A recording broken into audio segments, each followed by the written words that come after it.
गया महात्म्य। अग्निदेव कहते हैं, अब मैं गया के महात्म्य का वर्णन करूंगा। गया श्रेष्ठ तीर्थों में सर्वोत्तम है। एक समय की बात है, गए नामक असुर ने बड़ी भारी तपस्या आरंभ की। उससे देवता संतप्त हो उठे और उन्होंने क्षीरसागर शाही भगवान विष्णु के समीप जाकर कहा, भगवान आप गयासुर से हमारी रक्षा कीजिए। तथास्तु कहकर श्रीहरि गयासुर के पास गए और उससे बोले, कोई वर मांगो। दैत्य बोला, भगवान मैं सब तीर्थों से अधिक पवित्र हो जाऊं। भगवान ने कहा, ऐसा ही होगा। यूं कहकर भगवान चले गए। फिर तो सभी मनुष्य उस दैत्य का दर्शन करके भगवान के समीप जा पहुंचे। पृथ्वी सूनी हो गई। स्वर्गवासी देवता और ब्रह्मा आदि प्रधान देवता श्रीहरि के निकट जाकर बोले, देव श्रीहरि पृथ्वी और स्वर्ग शून्य हो गए। दैत्य के दर्शन मात्र से सब लोग आपके धाम में चले गए हैं। ये सुनकर श्रीहरि ने ब्रह्मा जी से कहा, तुम संपूर्ण देवताओं के साथ गयासुर के पास जाओ और यज्ञ भूमि बनाने के लिए उसका शरीर मांगो। भगवान का यह आदेश सुनकर देवताओं सहित ब्रह्मा जी गयासुर के समीप जाकर उससे बोले, दैत्य प्रवर मैं तुम्हारे द्वार पर अतिथि होकर आया हूं और तुम्हारे पावन शरीर को यज्ञ के लिए मांग रहा हूं। तथास्तु कहकर गयासुर धरती पर लेट गया। ब्रह्मा जी ने उसके मस्तक पर यज्ञ आरंभ किया। जब पूर्णाहुति का समय आया तब गयासुर का शरीर चंचल हो उठा। ये देख प्रभु ब्रह्मा जी ने पुनः भगवान विष्णु से कहा, देव गयासुर पूर्णाहुति के समय विचलित हो रहा है। तब श्री विष्णु ने धर्म को बुलाकर कहा, तुम इस असुर के शरीर पर देवमयी शिला रख दो और संपूर्ण देवता उस शिला पर बैठ जाएं। देवताओं के साथ मेरी गदाधर मूर्ति भी इस पर विराजमान होगी।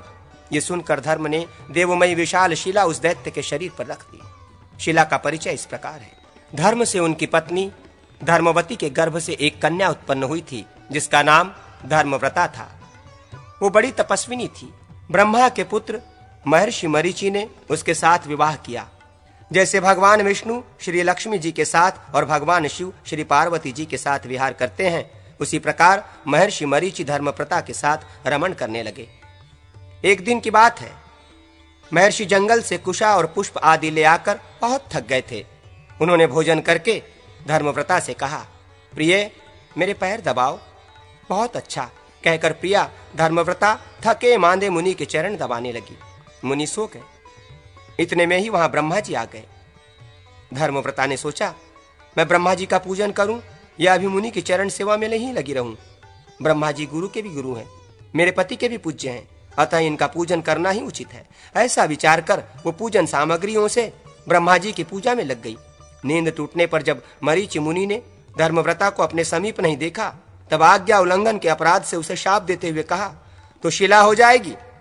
ये सुनकर धर्मव्रता कुपित हो उनसे बोली, मुने चरण सेवा छोड़कर मैंने आपके पूज्य पिता की पूजा की है, अतः मैं सर्वथा निर्दोष हूं।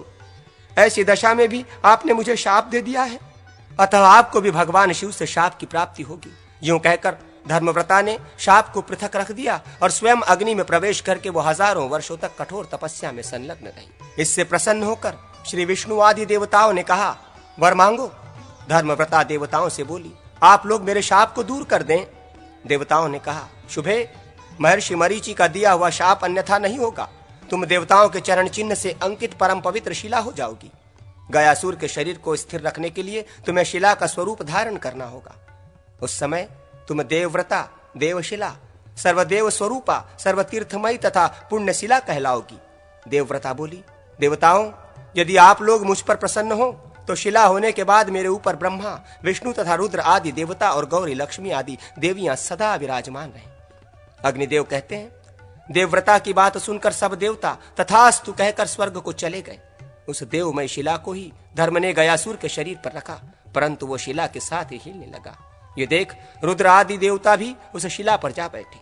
अब वो देवताओं को साथ लिए हिलने डोलने लगा। तब देवताओं ने क्षीरसागर शाही भगवान विष्णु को प्रसन्न किया। श्रीहरि ने उनको अपनी गदाधर मूर्ति प्रदान की और कहा, देवगण आप लोग चलिए, इस देवगम्य मूर्ति के द्वारा मैं स्वयं ही वहां उपस्थित होऊंगा। इस प्रकार उस दैत्य के शरीर को स्थिर रखने के लिए यथाव्यक्त व्यक्ताव्यक्त उभय स्वरूप साक्षात गदाधारी भगवान विष्णु वहां स्थित हुए। वे आदि गदाधर के नाम से उस तीर्थ में विराजमान है। पूर्व काल में गद नाम से प्रसिद्ध एक भयंकर असुर था। उसे श्री विष्णु ने मारा और उसकी हड्डियों से विश्वकर्मा ने गदा का निर्माण किया। वही आदि गदा है। उस आदि गदा के द्वारा भगवान गदाधर ने हेति आदि राक्षसों का वध किया था, इसलिए वे आदि गदाधर कहलाए। पूर्वोक्त देवमयी शिला पर आदि गदाधर के स्थित होने पर गयासुर स्थिर हो गया। तब ब्रह्मा जी ने पूर्णाहुति दी। तदनंतर गयासुर ने देवताओं से कहा, किस लिए मेरे साथ वंचना की गई है? क्या मैं भगवान विष्णु के कहने मात्र से स्थिर नहीं हो सकता था? देवताओं, यदि आपने मुझे शिला आदि के द्वारा दबा रखा है तो आपको मुझे वरदान देना चाहिए। देवता बोले, दैत्य प्रवर, तीर्थ निर्माण के लिए हमने तुम्हारे शरीर को स्थिर किया है, अतः ये तुम्हारा क्षेत्र भगवान विष्णु, शिव तथा ब्रह्मा जी का निवास स्थान होगा। सब तीर्थों से बढ़कर इसकी प्रसिद्धि होगी तथा पितर आदि के लिए ये क्षेत्र ब्रह्मलोक प्रदान करने वाला होगा। यूं कहकर सब देवता वहीं रहने लगे। देवियों और तीर्थ आदि ने भी उसे अपना निवास स्थान बनाया। ब्रह्मा जी ने यज्ञ पूर्ण करके उस समय ऋत्विजों को दक्षिणाएं दी। 5 कोस का गया क्षेत्र और 55 गांव अर्पित किए गए।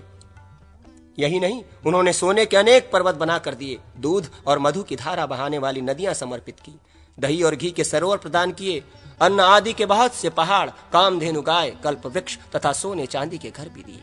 भगवान ब्रह्मा ने ये सब वस्तुएं देते समय ब्राह्मणों से कहा, विप्रवरों, अब तुम मेरी अपेक्षा अल्प शक्ति रखने वाले अन्य व्यक्तियों से कभी याचना न करना। यूं कहकर उन्होंने वे सब वस्तुएं उन्हें अर्पित कर दी। तत्पश्चात धर्म ने यज्ञ किया। उस यज्ञ में लोभवश धन आदि का दान लेकर जब वे ब्राह्मण पुनः गया में स्थित हुए, तब ब्रह्मा जी ने उन्हें शाप दिया, अब तुम लोग विद्याविहीन और लोभी हो जाओगे।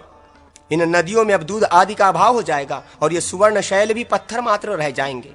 तब ब्राह्मणों ने ब्रह्मा जी से कहा, भगवान, आपके शाप से हमारा सब कुछ नष्ट हो गया, अब हमारी जीविका के लिए कृपा कीजिए। ये सुनकर वे ब्राह्मणों से बोले, अब इस तीर्थ से ही तुम्हारी जीविका चलेगी।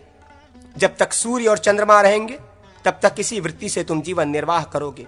जो लोग गया तीर्थ में आएंगे वे तुम्हारी पूजा करेंगे। जो हव्य, कव्य, धन और श्राद्ध आदि के द्वारा तुम्हारा सत्कार करेंगे, उनकी 100 पीढ़ियों के पितर नरक से स्वर्ग में चले जाएंगे और स्वर्ग में ही रहने वाले पितर परम पद को प्राप्त होंगे। महाराज गय ने भी उस क्षेत्र में बहुत अन्न और दक्षिणा से संपन्न यज्ञ किया था। उन्हीं के नाम से गयापुरी की प्रसिद्धि हुई। पांडवों ने भी गया में आकर श्री हरि की आराधना की थी।